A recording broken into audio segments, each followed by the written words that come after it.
Hello students, आज इस video lecture में हम कवर करेंगे टॉपिक क्वालिटेटिव कैरेक्टरिस्टिक्स और attributes of accounting information. We all know that accounting information is used by the various groups of people who have contact with the business enterprise. They use accounting information in order to satisfy some of their varied needs for information. Accounting information business के stake holders के द्वारा use की जाती है जिसके basis पर वो decisions ले सकते हैं, चाहे वो ओनर्स की बात हो, मैनेजमेंट की बात है, potential investors, short term creditors, long term creditors, employees, government agencies, taxation authorities, social responsibility groups, public, competitors. तो ये सारे बिजनेस के अकाउंटिंग इंफॉर्मेशन में इंटरेस्टेड होते हैं।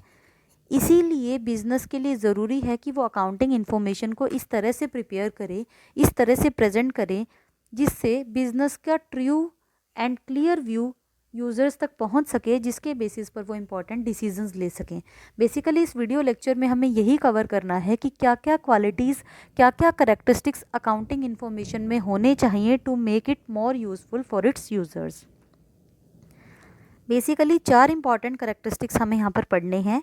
Number first is reliability, number second is relevance, number third understandability, number fourth comparability. Let's start with the reliability. Reliability का मतलब होता है विश्वसनीयता, कि जो बिजनेस ने अकाउंटिंग इंफॉर्मेशन प्रोवाइड की है उस पर कितना विश्वास किया जा सकता है, वो कितनी ट्रू है। सो रिलायबिलिटी चेक करने के लिए ज़रूरी है कि accounting information must B verifiable, कि अकाउंटिंग इन्फॉर्मेशन जो बिजनेस ने प्रोवाइड की है उसको क्रॉस चेक किया जा सके। मीन्स हर एक ट्रांजैक्शन के पीछे एविडेंस का होना ज़रूरी है। अगर आपने कोई ऑर्डर प्लेस किया है तो उसके पास आपके पास परचेज ऑर्डर की कॉपी होनी चाहिए।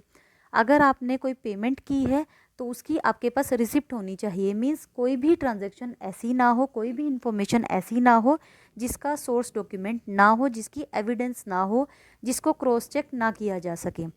अगर हम रूटीन लाइफ का एग्जांपल लेकर चलें, सपोज़ आपने शॉपिंग पर जाना था और आपके फादर ने आपको 5000 रुपीज़ दिए।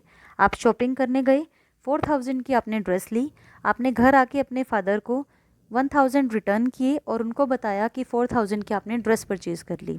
अब आप कितना सच बोल रहे हैं? अगर आपके फादर ये वेरीफाई करना चाहें तो वो क्या करेंगे, आपसे बिल मांग सकते हैं कि बिल दिखाइए जो ड्रेस आपने परचेज़ की है, और उसके बेसिस पर वो वेरीफाई कर सकते हैं। इसी तरह से बिजनेस ने भी जो अकाउंटिंग इन्फॉर्मेशन प्रोवाइड की है उसको वेरीफाई किया जा सकता है सोर्स डॉक्यूमेंट से। अगर उसके पीछे सोर्स डॉक्यूमेंट नहीं है तो उस इन्फॉर्मेशन को हम रिलायबल नहीं कह सकते। दूसरा, कोई भी इन्फॉर्मेशन रिलायबल कब मानी जाएगी? When personal judgments must be free from bias. Accounting में बहुत तरह की पर्सनल जजमेंट्स की ज़रूरत पड़ती है। जैसे एसेट्स पे अगर आपको डेप्रीशिएशन फाइंड आउट करना है तो एसेट्स की यूज़फुल लाइफ आपको एस्टिमेट करनी पड़ेगी।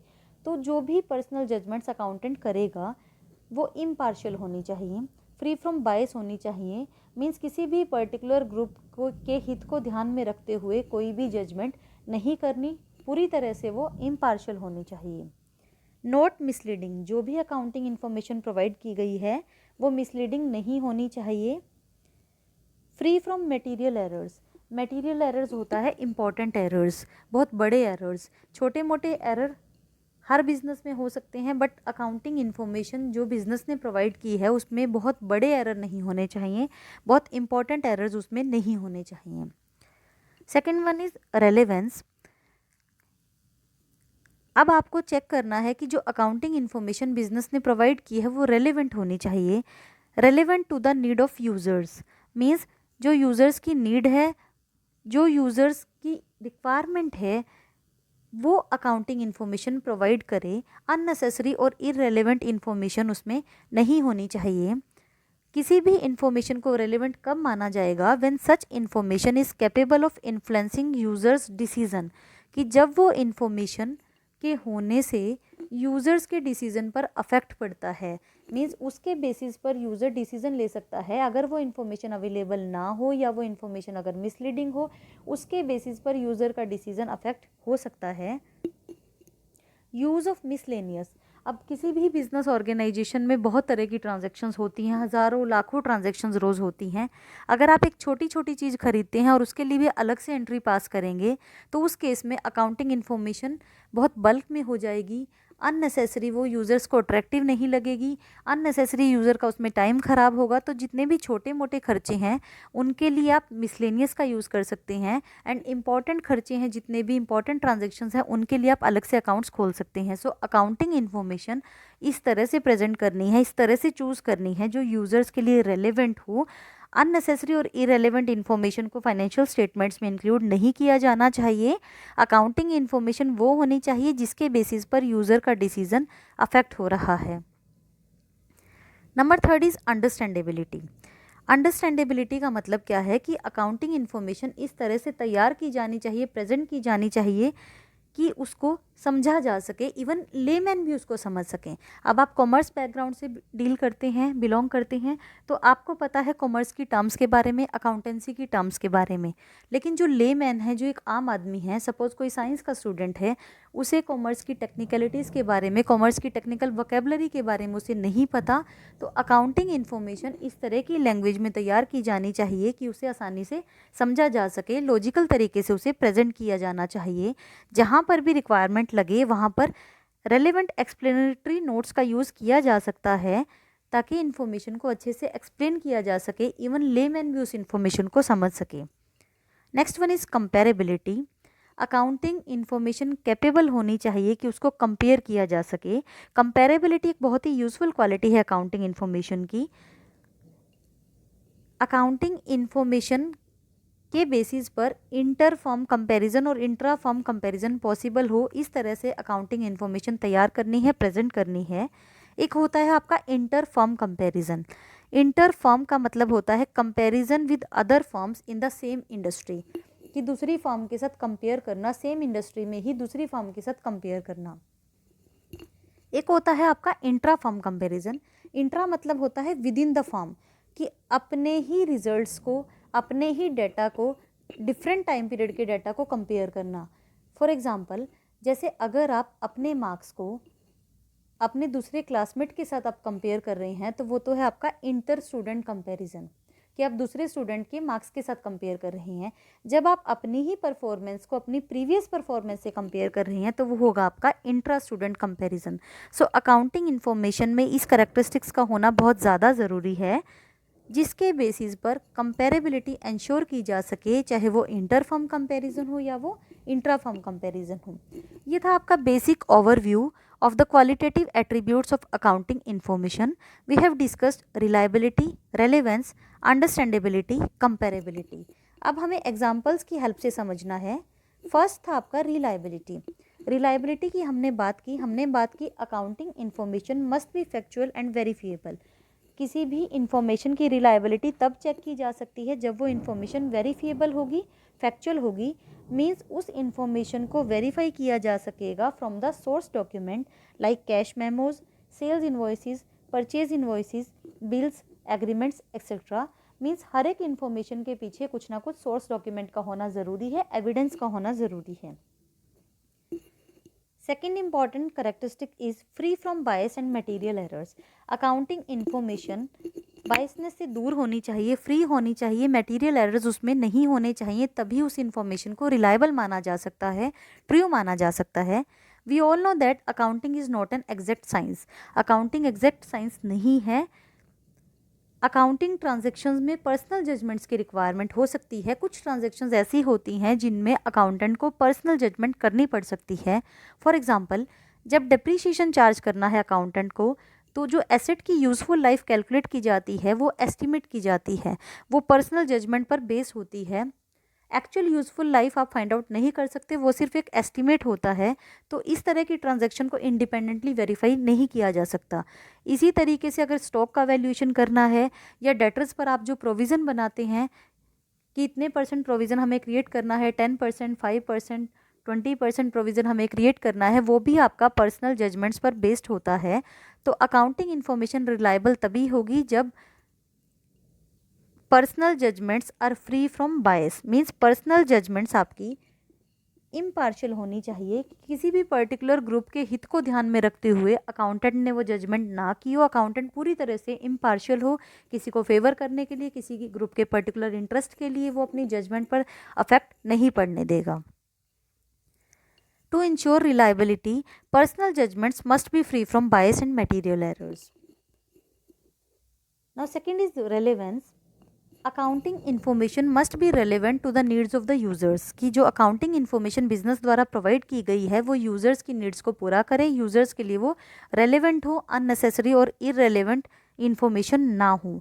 अकाउंटिंग इन्फॉर्मेशन रेलेवेंट कब होगी? When such information is capable of making difference in decision, that is it must help the management, creditors, investors and other users of accounting information in making decisions. ऐसी सारी information relevant मानी जाएगी जो management, creditors, investors या जितने भी users हैं accounting information के, उनकी डिसीजन लेने में हेल्प करती है। अगर इस तरह की इन्फॉर्मेशन का ओमिशन होगा, इस तरह की इन्फॉर्मेशन नहीं होगी या मिसलीडिंग होगी या कुछ फैक्ट्स कंसील किए गए होंगे, तब उस केस में यूज़र्स डिसीजन नहीं ले पाएंगे, उस केस में यूज़र्स के डिसीजन पर अफेक्ट पड़ेगा। इट मे बी पॉसिबल कि वो रेशनल डिसीजंस ना ले पाएँ। सो अननेसेसरी इन्फॉर्मेशन को आपको एक्सक्लूड करना है फाइनेंशियल स्टेटमेंट से, और वही रेलेवेंट इन्फॉर्मेशन आपको इंक्लूड करनी है जिनका यूज़र्स के डिसीजन मेकिंग प्रोसेस पर अफेक्ट पड़ेगा। Accountant must choose relevant data from the mass data, keeping in view the needs of different users. Accountant को रेलिवेंट डाटा चूज़ करते टाइम ध्यान में रखना है कि डिफरेंट यूज़र्स की डिफरेंट क्या क्या नीड्स हैं, उनको ध्यान में रखते हुए अकाउंटेंट को चूज़ करनी है कि कौन सी इन्फॉर्मेशन कॉमन है, रेलिवेंट है सभी यूज़र्स के लिए, किस इन्फॉर्मेशन का डिस्क्लोजर करना ज़रूरी है। For example, information regarding rate of dividend paid by a company is relevant for the investors, कि कंपनी ने किस रेट से डिविडेंड पे किया है ये इन्वेस्टर्स के लिए रेलेवेंट हो सकती है, जिसके बेसिस पर इन्वेस्टर्स फ्यूचर डिविडेंड को फोरकास्ट कर सकते हैं, अपनी रिटर्न्स को फोरकास्ट कर सकते हैं। Second is information regarding profitability may be relevant to creditors and employees. Creditors और एम्प्लॉयज़ ये हो सकता है कि वो प्रॉफिटेबिलिटी जानने में इंटरेस्टेड हों, जिसके बेसिस पर क्रेडिटर्स देख सकते हैं कि बिज़नेस को कितना प्रॉफिट हो रहा है, बिज़नेस की क्रेडिबिलिटी पोजीशन क्या है, बिज़नेस की कैपेबिलिटी क्या है कि वो टाइम पर क्रेडिटर्स के ड्यू की पेमेंट कर देंगे। इसी तरह से एम्प्लॉयज़ अपनी सैलरी और वेजेस में इंक्रीज़ के लिए देख सकते हैं कि बिज़नेस की प्रॉफिटेबिलिटी पोजीशन क्या है। While reporting debtors in balance sheet, it is the total amount that is relevant, not the number of debtors. कि जब डेटर्स को बैलेंस शीट में लिखना है तो रेलेवेंट क्या है कि कितने अमाउंट के डेटर्स हैं, ना कि नंबर ऑफ डेटर्स। ना कि ये रेलेवेंट है कि हमारे 10 देनदार है, 10 लोगों ने हमारा पैसा देना है। सिर्फ ये इन्फॉर्मेशन रेलेवेंट नहीं है यूज़र्स के लिए, चाहे 10 लोगों ने पैसा देना है, 20 लोगों ने पैसा देना है, इससे उन्हें कोई फ़र्क नहीं पड़ता। उनको देखना है कि बिज़नेस को कितना पैसा रिसीव होना है, बिजनेस के कितने अमाउंट के देनदार हैं। सो वैल्यू मैटर करती है, ना कि नंबर ऑफ डेटर्स मैटर करता है। यूज़ ऑफ मिसलेनियस, दूसरा जितने भी छोटे छोटे खर्चे हैं, अब उनको अगर हम अलग अलग रिकॉर्ड करेंगे तो उस केस में अननेसेसरी अकाउंट्स आपके बल्क में होंगे, अननेसेसरी यूज़र्स को भी दिक्कत आएगी, टाइम उसका ख़राब होगा। तो मिसलेनियस का यूज़ कर सकते हैं, जो छोटे मोटे खर्चे हैं उसके लिए आप मिसलेनियस का यूज़ कर सकते हैं। Third is understandability. Accounting information simple and logical manner में प्रेजेंट होनी चाहिए to make it more useful and to make it more understandable to the users of accounting information. Even वो पर्सन जिसको accounting की limited knowledge है, वो भी उसको ज़्यादा डिफ़िकल्टी ना हो इस इन्फॉर्मेशन को समझने में। ऐसा कैसे किया जा सकता है? जहाँ पर भी नेसेसिटी लगे वहाँ पर रेलिवेंट एक्सप्लेनेटरी नोट्स दिए जा सकते हैं, डिस्क्रिप्शन दी जा सकती है, डिटेल में नोट्स टू अकाउंट्स दिया जा सकता है, जैसे कौन सा मेथड एप्रिसिएशन का यूज़ किया गया है, स्टॉक वैल्यूएशन का कौन सा मेथड यूज़ किया है, कौन कौन सी कॉन्टिजेंट लायबिलिटी हैं। कॉन्टिजेंट लायबिलिटी का मतलब होता है कि जो अभी आपकी लायबिलिटी नहीं है बट इन फ्यूचर वो आपकी लायबिलिटी अराइज हो सकती है on the happening of certain event. For example, आपकी कंपनी के अगेंस्ट कोई केस चल रहा है, अभी वो केस चल रहा है, अभी आपकी तरफ कोई भी अमाउंट ड्यू नहीं बनता, बट इन केस अगर डिसीजन इन फ्यूचर दूसरी पार्टी के फेवर में आ जाता है तो हो सकता है कि आपको दूसरी पार्टी को कंपनसेशन पे करना पड़े, तो उस केस में वो लायबिलिटी आपकी अराइज हो सकती है। तो कॉन्टिजेंट लायबिलिटी की डिस्क्रिप्शन, एक्स्ट्रा ऑर्डिनरी कोई गेन हुआ है, एक्स्ट्रा ऑर्डिनरी कोई लॉस हुआ है, लॉस बाय थेफ्ट हो गया, लॉस बाय फायर हो गया, या एक्स्ट्रा ऑर्डिनरी आपको कोई गेन हुआ है, तो इनकी डिस्क्रिप्शन दी जा सकती है ताकि एक लेमैन है जो ऑर्डिनरी पर्सन है जिसको अकाउंटिंग टर्मिनोलॉजी की ज़्यादा नॉलेज नहीं है, वो भी उस इंफॉर्मेशन को आसानी से समझ सके। Fourth is comparability. Accounting information का कंपेरेबल होना ज़रूरी है। ये बहुत इंपॉर्टेंट क्वालिटी है ये, मतलब अकाउंटिंग इन्फॉर्मेशन में करंट ईयर्स की फिगर के साथ साथ प्रीवियस ईयर्स की फिगर्स भी हों ताकि कंपैरिजन किया जा सके प्रेजेंट परफॉर्मेंस को पास्ट परफॉर्मेंस के साथ। और साथ ही साथ अकाउंटिंग इन्फॉर्मेशन इस तरह से प्रेजेंट की जानी चाहिए कि वो different firms in similar industry में भी आपस में कंपैरिजन किया जा सके। Means accounting information must be comparable with in the firm भी और विद द अदर फर्म्स भी। इंटर फर्म कंपैरिजन भी पॉसिबल हो और इंट्रा फर्म कंपैरिजन भी पॉसिबल होना चाहिए। ऐसा कैसे होगा?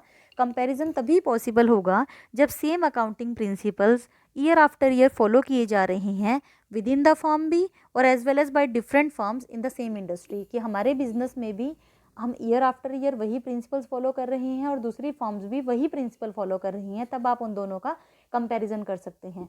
ऐसा तो पॉसिबल नहीं है कि आप अपना कंपैरिजन बीकॉम के स्टूडेंट का कंपैरिजन हम बीए के स्टूडेंट के साथ कर सकें, इट्स नॉट पॉसिबल। तो इसी तरह से अकाउंटिंग इन्फॉर्मेशन का कंपैरिजन भी कब पॉसिबल है? जब same accounting principles year after year follow किए जा रहे होंगे तो कंपैरिजन पॉसिबल है। फॉर एग्जाम्पल, अगर आपने diminishing method of depreciation select कर लिया तो उसको हर साल चेंज नहीं करना चाहिए। इसी तरह से स्टॉक वैल्यूएशन का कोई मेथड आपने सेलेक्ट कर लिया, वो भी कंसिस्टेंट रहना चाहिए, उसको भी हर साल चेंज नहीं किया जाना चाहिए। बट इसका मतलब ये नहीं है, कंपेरेबिलिटी का प्रिंसिपल ये नहीं कहता कि अगर आपको रिक्वायरमेंट है और फिर भी आप अपने किसी प्रिंसिपल को चेंज ना करें। जहाँ पर भी कोई चेंज रिक्वायर्ड है तो उस चेंज का नेचर, उस चेंज का क्या इफेक्ट पड़ेगा, वो चेंज क्यों किया जाना है, उसकी जस्टिफिकेशन आपको फुट नोट्स में दे देनी चाहिए, आपको नोट्स टू अकाउंट्स में दे देनी चाहिए, जिसके बेसिस पर यूजर्स ऑफ अकाउंटिंग इन्फॉर्मेशन इस चेंज के बारे में अवेयर हों। So this is all about the qualitative characteristics or attributes of accounting information. We have discussed 4 important attributes of accounting information. Number first, reliability. Number second, relevance. Number third, understandability. Number fourth, comparability. I hope आप सबको ये topic clear हो गया होगा। Okay, thank you everyone.